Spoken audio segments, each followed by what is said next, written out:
कुंभ राशि शनि साढ़े साथी का तीसरा चरण प्रारंभ हो चुका है। आज इसी विषय पर हम चर्चा करेंगे।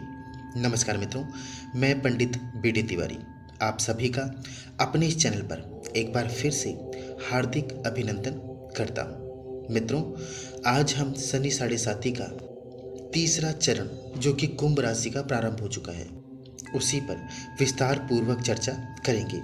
यदि आप कुंभ राशि वाले हैं तो वीडियो के अंत तक बने रहें ताकि सही और सटीक जानकारी आप प्राप्त कर सको।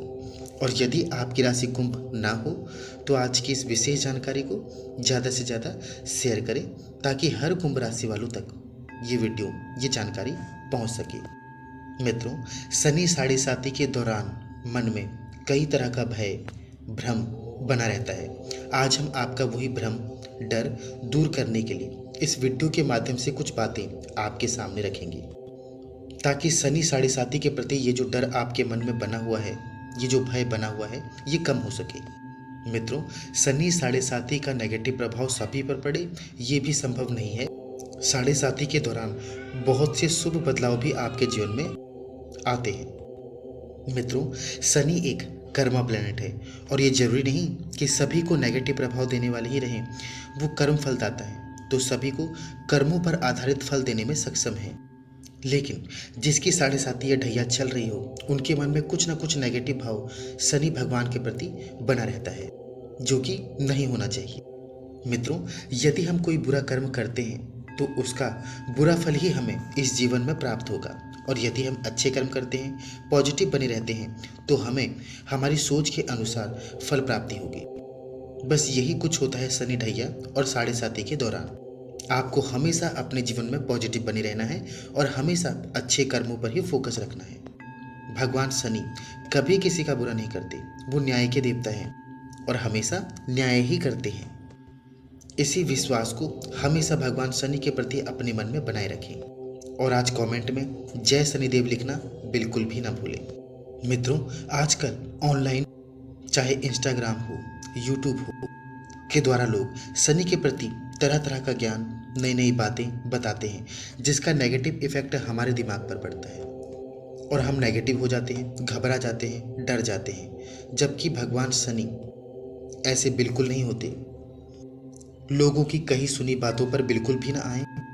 भगवान शनि के प्रति हमेशा श्रद्धा और विश्वास बनाए रखें।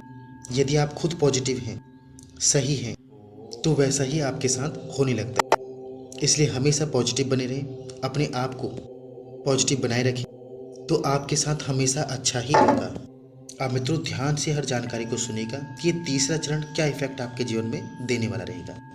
जैसा कि आप जानते हैं, 29 मार्च को ही शनि आपके सेकंड हाउस में आ चुके हैं। मित्रों, यहाँ पर एक चीज़ तो पक्की हो चुकी है कि जितने भी अब तक मन में समस्याएं, टेंशन, डिप्रेशन, तनाव आपका बना हुआ था, क्योंकि जो चंद्रमा होते हैं वो हमारे मन के कारक होते हैं, और जब चंद्रमा हमारे मन के कारक है, हमारी सोच, हमारी क्षमता, हमारे विचार, हमारे ख्याल, हमारी भावनाएं, और चंद्रमा पर ही पहले शनि विराजमान थे आपके प्रथम हाउस पर, जो कि हमारे मन का माना जाता है, और अब तक आपके मन को बहुत ज़्यादा प्रभावित यहाँ पर किया होगा। तो अब जो शनि यहाँ से निकल गए हैं और सेकंड हाउस में आ गए हैं, तो मानसिक तनाव से आपको यहाँ पर निजात मिलेगा। और अब तक शनि की जो दृष्टि थी वो आपके कैरियर वाले भाव यानी दसम भाव में भी थी, जो कैरियर को प्रभावित करता है। तो कैरियर को लेकर भी आपको बहुत ज़्यादा परिश्रम, मेहनत, तनाव बना रहा होगा, या आपको काफ़ी समस्याएं आपके कैरियर को लेकर भी आई होंगी। अब जब शनि आपके सेकंड हाउस में आए हैं तो यहाँ पर विशेषकर धन को लेकर आपका फाइनेंस, आपका बैंक बैलेंस, धन आगमन के स्रोत यहाँ पर आपके बढ़ेंगे, और आपके द्वारा किए कर्मों का, परिश्रम का आपको फल भी यहाँ पर भगवान शनि देने वाले रहेंगे। और दूसरा मित्रों, सेकंड हाउस में शनि का आना, अपने परिवार के बारे में सोचना, परिवार के लिए कुछ करना, परिवार की फिक्र करना, कुटुंब के लिए बहुत अच्छा माना जाता है। शनि की जो दृष्टि है वो आपके 4th हाउस, 8th हाउस और 11वें भाव में भी है। तो यहाँ पर कार्य को लेके कुछ ना कुछ नया करना या बड़ा करना, एक्स्ट्रा एफर्ट, कार्य करना, ज़्यादा मेहनत करना, ऐसा कुछ आपके जीवन में देखने को मिलेगा। मित्रों, इस दौरान परिश्रम तो आपका रहेगा ही रहेगा, जो कि भगवान शनि आपसे जरूर करवाएंगे। लेकिन आपके द्वारा किए परिश्रम का, मेहनत का यहाँ पर आपको फल भी भगवान शनि देने वाले रहेंगे। क्योंकि भगवान शनि परिश्रम तो बहुत करवाते हैं, मेहनत करवाते हैं, लेकिन आपको उस फल का, आपके द्वारा किए परिश्रम का फल भी यहाँ पर देने वाले रहेंगे। और मित्रों, ऐसा माना जाता है जब शनि का तीसरा चरण प्रारंभ हो जाता है ना, तो ये हमें बहुत कुछ देने वाला रहता है, शुभ माना जाता है। चाहे आपको आर्थिक पक्ष को लेकर हो, आपके मानसिक तनाव या मानसिक स्थिति को लेकर हो, इसमें सुधार ही आता है। तीसरा चरण बुरा नहीं माना जाता। ये आपको बहुत कुछ या शुभ बदलाव आपके जीवन में लाने वाला, आपको बहुत कुछ देने वाला रहता है। और मित्रों, जैसा कि हमने आपको बताया कि शनि आपके सेकंड हाउस में है, तो ये तो निश्चित ही है कि धन को लेकर विशेषकर आपके लिए ये जो स्थिति बन रही है ये बहुत ज़्यादा शुभ है। आपका आर्थिक पक्ष यहाँ पर भगवान शनि मजबूत करेंगे।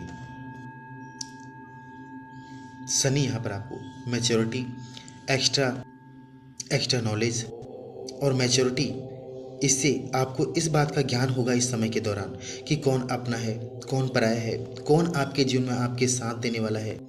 सही गलत का ज्ञान यहाँ पर आपको भगवान शनि देने वाले रहेंगे। मित्रों, 7.5 के दौरान जो आपके सोचने समझने की क्षमता है, इसमें भी बहुत बड़े बड़े बदलाव आते हैं और आपके मन में कई विचार अपनों को लेकर, अपने जीवन को लेकर चलते रहते हैं और आप कुछ बड़े बदलाव अपने जीवन में लाने की सोचते हैं या कुछ बदलने की सोचते हैं। ऐसा कुछ प्रभाव इस 7.5 के दौरान आपके जीवन में देखा जाता है और आप अपने आप को बदलने की कोशिश भी करते हैं। इसके साथ जैसे 4th हाउस में शनि की दृष्टि है, तो प्रॉपर्टी को लेकर, वाहन को लेकर या कोई चीज़ आप परचेज यहाँ पर कर सकते हैं। कुछ ना कुछ यहाँ पर लग्जरी चीज़ या लोहे से रिलेटेड चीज़ आप यहाँ पर परचेज कर सकते हैं। ऐसा आपके मन में अब विचार आएगा। आप अपनी कोई ना कोई इच्छा पूर्ति यहाँ पर जरूर करेंगे और आपको वो प्राप्त भी होगी। साथ ही साथ शनि की जो दृष्टि है आपके 11वें भाव में भी है, जो इच्छा पूर्ति वाला माना जाता है। आप कोई ना कोई बदलाव फाइनेंशियली भी आप अपने जीवन में देखेंगे। यहाँ पर कुछ ना कुछ आप चेंज, बदलाव आपके जीवन में आएगा। और 11वां भाव आपकी इच्छा पूर्ति वाला माना जाता है। तो हमने कहा कि कोई ना कोई आप अपनी इच्छा इस दौरान, इन 2.5 वर्षों के दौरान जरूर पूरी करेंगे। या तो आप अपने व्यापार को लेकर कुछ बदलाव लाएंगे या नौकरी चेंज करेंगे। इस तरह के बदलाव आपके जीवन में इस दौरान देखे जाएंगे। और मित्रों, फाइनेंशियली बदलाव आपके जीवन में इन 2.5 वर्षों के दौरान जरूर होगा, क्योंकि उतरती शनि की जो 7.5 है ये बहुत कुछ देने वाली रहती है आपको। और मित्रों, इस बदलाव का नेगेटिव प्रभाव भी आप में होगा। जैसे आपकी वाणी को लेके, तो वाणी का विशेष कर ध्यान रखें, किसी से गलत ना बोलें, किसी से ज़्यादा ना बोलें, या जो बोलें तोल मोल कर ही बोलें।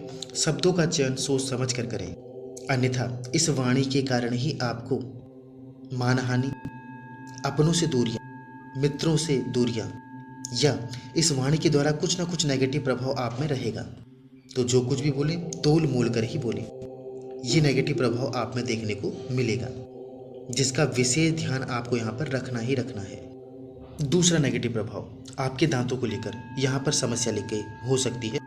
और पॉलिटिक्स के चक्कर में, किसी की बुराई के चक्कर में, कानाफूसी के चक्कर में ना पड़े, ये भी आपके लिए सही रहेगा। इन चीज़ों से बचें और किसी को भी यहाँ पर हर्ट ना करें। आप जो भी करना चाहते हैं, आपका फोकस, आपका ध्यान अपने लक्ष्य पर हमेशा बना रहना चाहिए।